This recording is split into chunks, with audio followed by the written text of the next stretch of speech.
pierces that, then now there's two ways you prime a gun in the 18th century. We're going to adapt it a little bit because OSHA doesn't let us do it those ways. Well, we could do one of the ways, but it's slow and it's not as good. One way is, after you pierce the cartridge, you take a priming horn and you pour powder in that hole and up to the top. The other way is you don't pierce it with the prick. You take a pre-made tin tube and you pierce the cartridge and prime it at the same time. That tube is full of powder. So we're gonna do an adaptation. We're gonna use the prick, and then we're gonna use a paper tube just for efficiency. So imagine that was a tin tube, it would pierce and prime at the same time. And so then he loads the cartridge, and then we're ready to fire. Now, if you notice on here, hold up the lens stop. That is a smoldering rope. If you notice, I'll blow on the end of it so you can see it, if they might can see the orange. Maybe they can't.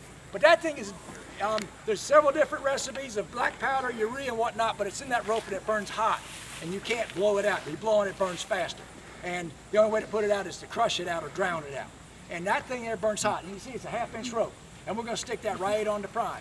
Now let's talk about reliability. The musket. What does the musket depend on? A rock, hitting a piece of metal, hopefully making a spark, and throwing it in the pan.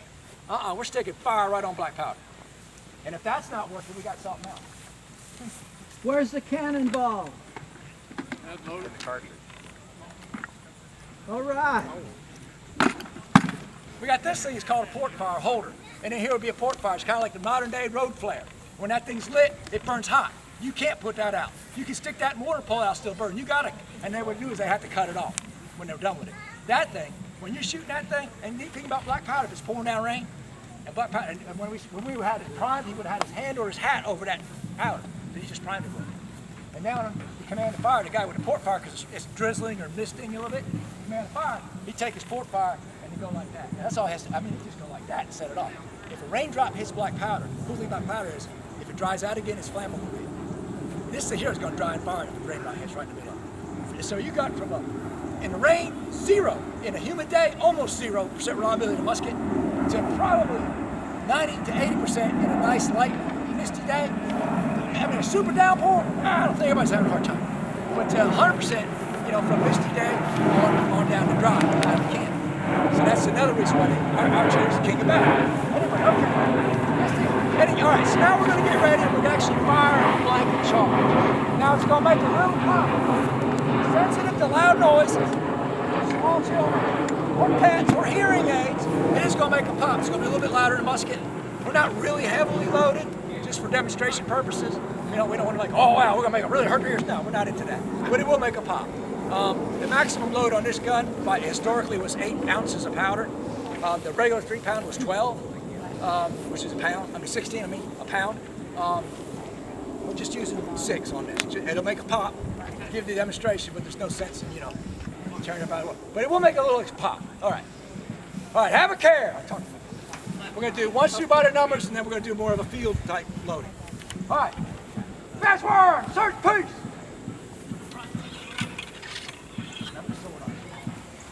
Fast sponge, Terry, fast sponge, peace. Handle cartridge. The big one, yeah. You got the big ones, right?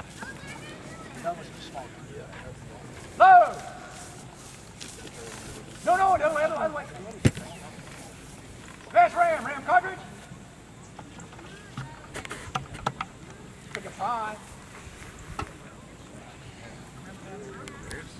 Ram it. It's at the back.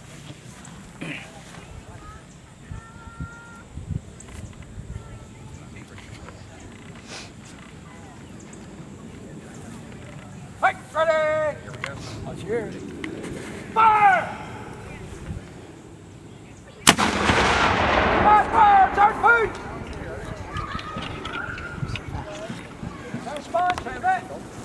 All right, now we're going to do more of a field experience, a load command.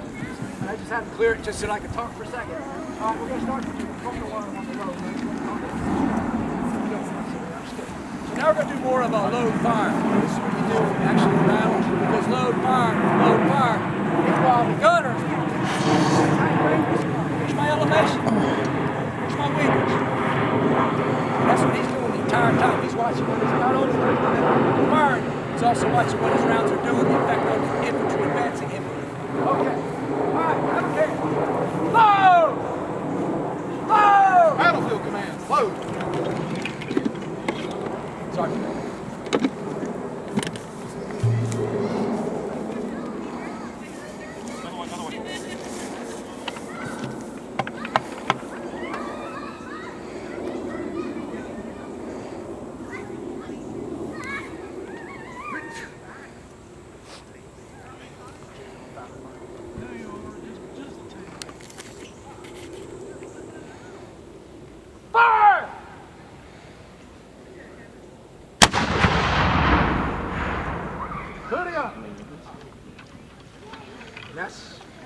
a little slow because we're using tubes that weren't from a different gun.